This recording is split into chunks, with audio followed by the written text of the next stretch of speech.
अभी इसके बच्चे छोटे थे तो मौत हंसती है कि बेटा क्या तू भूल गया, तेरी मौत नहीं आने वाली। तब कहते हैं बच्चों, अब बच्चों तेरा ही नंबर है। तो जब हमारे आपके दरवाजे से कोई अर्थी गुजरती है घर के सामने से, तो जीवन में कहते हैं उस अर्थी से जीवन का अर्थ ले लेना चाहिए कि इसी प्रकार हमारी भी चार कंधों पर होकर गुजरेगी और दोनों किनारे लोग देखते रह जाएंगे। उस जीवन की अर्थी से जीवन अर्थ ले लेना चाहिए कि इसी तरह हमारी भी गुजरेगी और एक दिन हमें भी जाना पड़ेगा।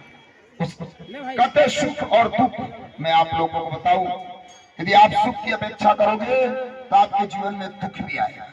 जिसने सुख की अपेक्षा नहीं की उसके जीवन में कभी दुख आ नहीं सकता। दोनों से फर्क देखा होगा, शिखर ऊंचा है, पहाड़ की ऊंचाई है, बगल में खाई होने के कारण तो इस दुनिया में जो चढ़ेगा उसका गिरना निश्चित है।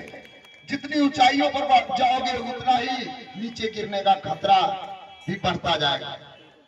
ये दोनों बातों को ध्यान रखें। स्वर्ग और नरक दो अलग चीजें, एक ही पहलू। यदि आपने स्वर्ग जीवन में चुन लिया तो नरक भी आपके सामने आना। यदि आपने स्वर्ग की अपेक्षा नहीं की तो कोई आपको नरक भेज नहीं सकता। तुम चढ़ोगे नहीं तो आपको कोई गिरा भी नहीं सकता। सुख है तो दुख। मैं आप लोगों को बताऊं सुख और दुख की बात। एक तिब्बत में बौद्ध विचारधारा, बौद्ध, जैन, सिख, हिंदू, ये विचारधारा, इनका अस्तित्व वजूद जो है वो सनातन है, चारों विचारधारा। तो बुद्ध विचारधारा में तिब्बत के अंदर क्या किया करते थे, जब कोई डेथ हो जाए बौद्ध भिक्षु तो उसको अंदर डाल के ऊपर से ढकते थे। कहते हैं हम इंसान बिना भोजन के महीना, अच्छा महीना जीवित रह सकता है, बिना जल के 2-4 दिन, हफ्ते भर, बिना आयु के, ऑक्सीजन के मिनट 2 मिनट, पर आशा के बिना व्यक्ति एक क्षण भी जीवित नहीं रह सकता। हम आप इस आशा में जिए जा रहे हैं कि चलो आज कुछ अच्छा नहीं होगा, कल कुछ अच्छा होगा। तो सुख चुने तो दुख लादी दी। आज दुनिया में हर पैदा होने वाला इंसान सुख ढूंढ रहा है। एक छोटा बच्चा भी सुख ढूंढ रहा है। आपसे बताओ किसी को आज तक मिला? नगद सुख कभी किसी को नहीं मिला। सुख हमेशा उधार मिलता है। किस चलो आज कुछ अच्छा नहीं हुआ, कल कुछ अच्छा होगा, आशा। तो जब बौद्ध भिक्षु को डाल के आ गए तो अंदर जिंदा हो जमीन के, अब आवाज लगाए तो बाहर जा नहीं सकते। फिर वो क्या करे, जिंदा होने के बाद कुछ दिन तो रहा, हफ्ते 10 दिन में प्यास भी लगी तो जो दीवार बहुत गहरी थी उसका रिसाव था, उसके रिसाव जीवा से चाट कर प्यास बुझा। फिर सड़े गले मांस के टुकड़े थे वो खा के छुदा भूख बुझा। और जो किसी का बुरा न सोचने वाला व्यक्ति आज वही इसके अंदर जीवित होने के बाद बोल रहा है, हे भगवान आज कोई मत, कल कोई मत। इस तरह से काफी वक्त भी।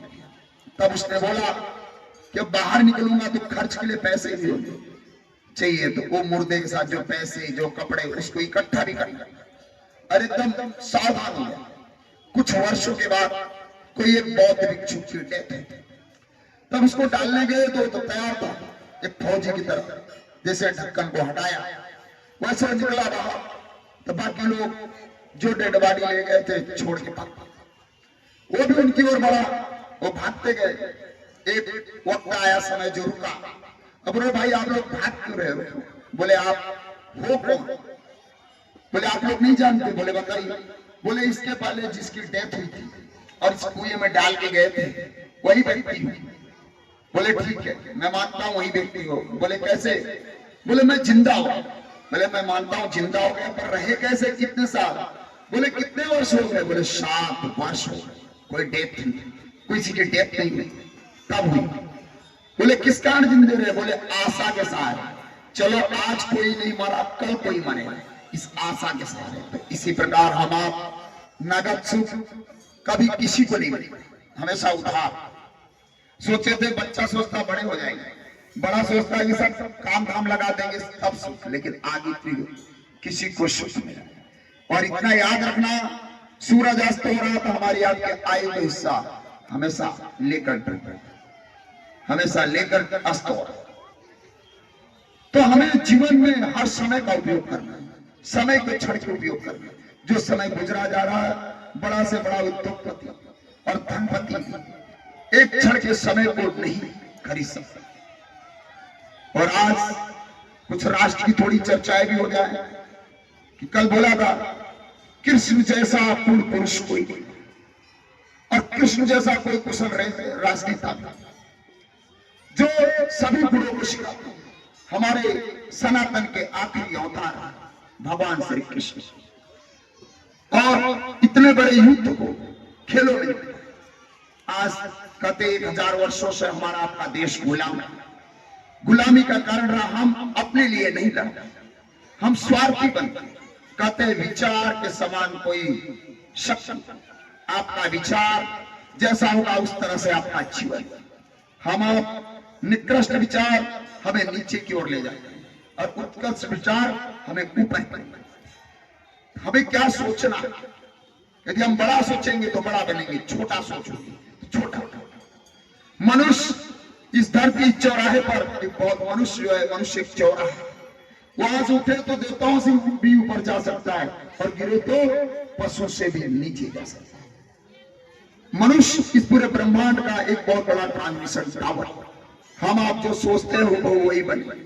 यदि व्यक्ति अपने अंदर सोच रख ले कि अस्तित्व मुझे हजारों लाखों को पाल देने की सामर्थ्य, तो जब इतनी सामर्थ्य आ गई तो खुद भूखे मरने का सवाल ही खत्म हो गया। और जो व्यक्तिगत स्वार्थ सोचते, मैं परमार्थ जीवनचर्या होनी चाहिए, व्यक्तिगत स्वार्थों से ऊपर हमारा संकल्प इतना मजबूत हो कि कोई हमें हिला न सके, हमारी नींव इतनी गहरी हो कि हमारी स्थिति से खिलाफ कोई तूफान से उखाड़ नहीं सके। हमारा मन इतना मजबूत हो, हमारा सम्मानित जीवन जीना है तो साहसी बनना, आगे बढ़ना है तो खतरा मोल ले। आप सोचो बिस्तर पर लेटे लेटे तैरना सीख जाए तो मुश्किल, उसको गहरे पानी में कूदना पड़ेगा, और गहरे पानी में मौत का डर है, और जहां मौत का डर है वहीं से जीवन की शुरुआत है। जहां मौत का डर है वहीं से जीवन की शुरुआत है। और एक संदेश सुन लेना, सिख समुदाय के 10वें गुरु थे गुरु गोविंद सिंह, उनके जीवन की एक घटना, तो मुगलों के खिलाफ उस वक्त युद्ध लड़ने के लिए 40 बंदों को लेकर, तभी अचानक उनके ऊपर 10 लाख मुगलों की फौजों ने अटैक किया। हमारे ऐसे ऐसे योद्धा रहे सनातन में शस्त्र और शास्त्र दोनों वाजिब है। तो उन्होंने उस वक्त यही बोला कि वाह खालसा वाह गुरु जी की फतेह, क्या देख रहे हैं। बोला था चिड़ियंते बाज लड़ावा, एक ही शब्द बोला था, चिड़ियंते बाज लड़ावा, गदाते सिंह लड़ावा, 1.25 लाख एक लड़ावा ता गुरु गोविंद सिंह नाम का। मतलब कि हमारा एक चिड़िया भी तुम्हारे बाजों पर भारी पड़े, हमारा गधा भी तुम्हारे सिंहों पर भारी पड़े। एक हिंदुस्तानी फकीर थे गुरु गोविंद सिंह भी, और बोले 1.25 लाख थे, तुम्हारे 1.25 लाख से एक एक बंदा हमारा भारी पड़ेगा। ये शब्द बोला था गुरु गोविंद सिंह। और जाते जाते दुनिया से अलविदा होते समय एक शब्द कह गए कि आप कितना भाईचारा कर लेना, लेकिन जितना तुम्हारा हाथ होने भर तेल में डुबा दो, इसके बाद तल में डालो, जितने तल चिपको हो इतने 12वीं मान वाले आतंकवादी कसम खाए तो भी तुम्हारे नहीं हो सकते, भाईचारा तुम्हारा हो नहीं सकता। अब मैं अपनी वाणी को विराम देता हूं। बोलो सतगुरुदेव की जय।